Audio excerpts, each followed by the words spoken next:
Congratulations to Bola Ahmed Tinubu, his president-elect. The city boy has finally done well in the big city. Give him all his flowers. He got in there in the nick of time. He said, "Emilo come." He's president-elect today. Give him all the flowers, give him all the accolades. Congrats to him.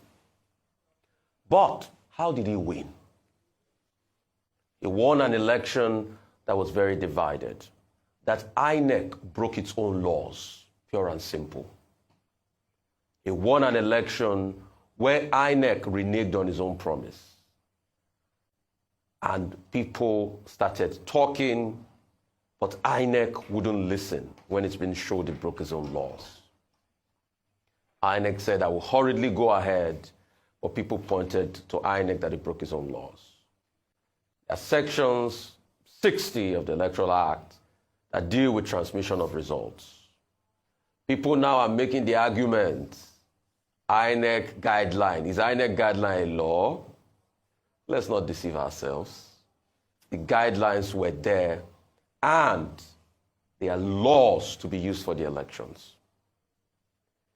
If there were no guidelines, if people are asking, is guideline a law? Why can't people just come to the polling units and do anything they want if there are no guidelines on how they should vote? Because the argument now is very funny. And the law is the law and the guidelines. And Section 160 of the Nigerian Constitution, with a proviso, says that INEC can make his own laws without needing approval from the president. It is there.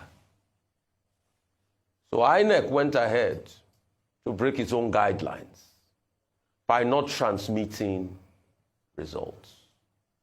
It's as simple as that.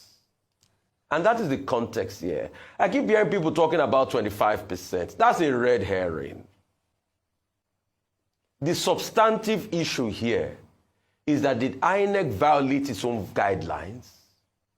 When people argue all sorts, I ask them, please, for those that went to vote, if the guidelines do not matter, you just try thumbprinting your hands in such a way that you thumbprint one in one party and you use another hand to thumbprint another one in one party. The votes are invalid, isn't it? Yes. So that's the way it's a nullity. As long as you do not transfer, it's a nullity. Also, the capacity to be able to challenge another recount is there in Section 71 of the Electoral Act. These things are expressly stated there. As long as you do not follow it, it is a nullity. But the court will be the one to decide that. But these are the laws of the land. I mean, Dr. Abbott, you were chief marker, examiner, lecturer par excellence for so many years.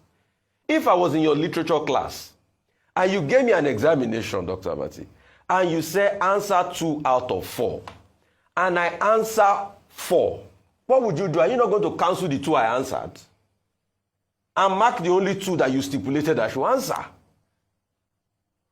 These arguments are crystal clear. But you know, when you call 13 lawyers in a room, you have 13 different opinions. But it is the Supreme Court, and it's incumbent on the Supreme Court to reinforce the trust of the people. For the 25%, oh, this reminds me of 1979. Fatai Williams, of blessed memory, clumsily worded, but semantically unambiguous. Those were the exact words used there. The law was clumsily worded, but semantically unambiguous. We all know the definition of "and." The 1979 Constitution that cascades down to the 1999 Constitution. In the 1979 Constitution, is stated expressly 1/4 over 2/4 over 2/3 in the 19 states of the Federation as it was then. There was no "and" FCT. Lagos was FCT. Wasn't the Federal Capital Territory. Wasn't the capital of the country. But if the Constitution in this regard says, and FCT,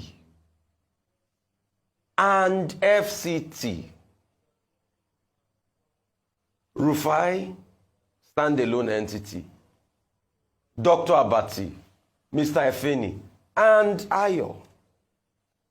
I don't know too much, but these are the arguments out there. You can even take it as I no go school.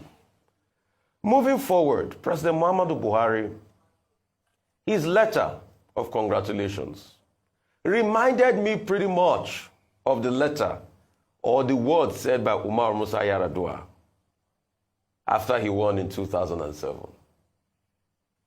He said, we can't say the elections have been absolved of faults. The beavers did not work. But this was what was stipulated in the law that the beavers would work. It's also stated in the Electoral Act that a place where the beavers does not work is as good as elections not holding there. But there were places the beavers did not work, and the elections were counted. Just like Umar Musa Yar'Adua said that, I know the elections that brought me was fraught with irregularities. And what did he go further to do? He set up the Ways Commission. Apart from the congratulations and all of that. Once again, congratulations to the city boy. But in his own speech, yes, I ask, was the speech for his party members or for the Nigerian people? Because all I heard was strictly about his party members, congratulating all of them, going further to remind us how some party agents have not even been paid because of the Naira crunch. Then congratulated Baba Gidi Ogala, Abi, Dr. Abati, and said, thank you for the good work you did for taming the gorilla. I heard it. I'm sure some people will argue with me that I didn't hear that. Was that complimentary at the first speech to the international community? Was it about the people that voted for you or the sufferings of the millions of people out there? But anyway, in fairness to him, he reiterated the promises. He says he will do Nigeria well. And we, the media, will hold him accountable. We will ask the questions. I just hope we are not stifled when we start to ask the questions. I just hope we are allowed to do our jobs. But he also went further to call on the three other opponents and said, work with me. We want to build Nigeria. We have to build Nigeria. And congratulations to him, because whatever we might say now, pending any, legal case, he's our president-elect. And he has become for all of us now. He's become the #1 statesman. And the things we give statesmen are gifts of kudos, where he's right, and criticisms.